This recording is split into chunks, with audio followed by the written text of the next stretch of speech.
ওকে, আজকের ভিডিওতে আমরা দেখব যে কিভাবে এক বা একের অধিক কোনো বাটনকে আমরা পাশাপাশি রেখে ডিজাইন করতে পারি। তো চলুন শুরু করা যাক।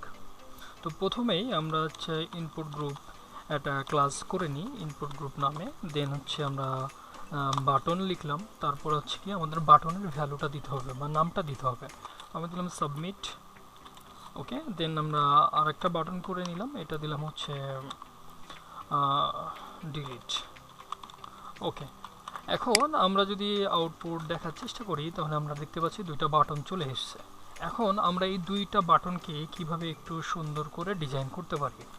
ওকে, এর জন্য আমরা জাস্ট এই বাটন ট্যাগটা ব্যবহার করব, বাটন এলিমেন্টটা ব্যবহার করব।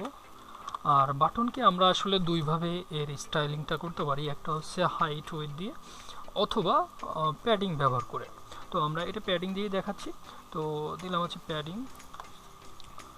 10 পিক্সেল অ্যান্ড 20 পিক্সেল। আমরা এটা জানি যে 10 পিক্সেল দ্বারা বোঝাচ্ছে টপ বটম এবং কি লেফট রাইট বোঝাচ্ছে 20 পিক্সেল। ওকে, তো এখন আমরা দেখি যে আমাদের বাটন সাইজটা একটু রিসাইজ হয়ে গিয়েছে।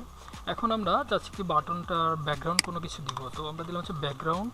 এখন ব্যাকগ্রাউন্ড কালার হিসেবে আমরা অনেক কালার ব্যবহার করতে পারি, সেটা হচ্ছে লিনিয়ার গ্রেডিয়েন্ট ব্যবহার করতে পারি। ব্যাকগ্রাউন্ড বললাম যে লিনিয়ার গ্রেডিয়েন্ট।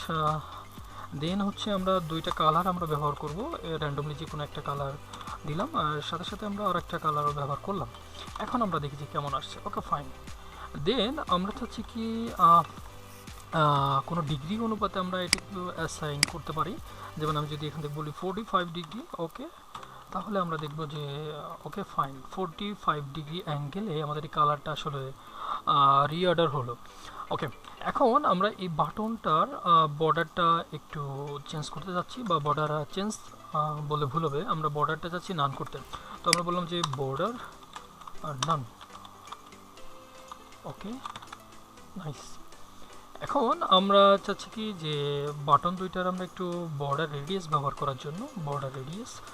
তো বললাম যে বর্ডার রেডিয়াস 4 px পিক্সেল। ওকে, নাইস। আর আমরা চাচ্ছি এই যে বাটনটা একটু ওয়েটটা একটু বড় করে দিই, এটা মাস্ট বেটার লাগবে মেবি।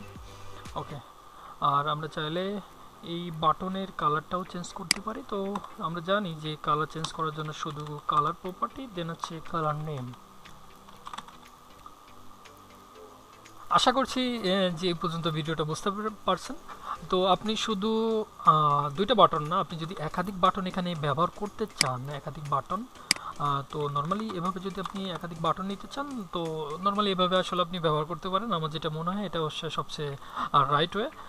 তো পরবর্তী এরকম কোনো ভিডিও দেখতে বা এই টাইপসের ভিডিও দেখতে আমাদের চ্যানেলকে অথবা আমাদের ফেসবুক পেজকে সাবস্ক্রাইব করে পাশে থাকবেন।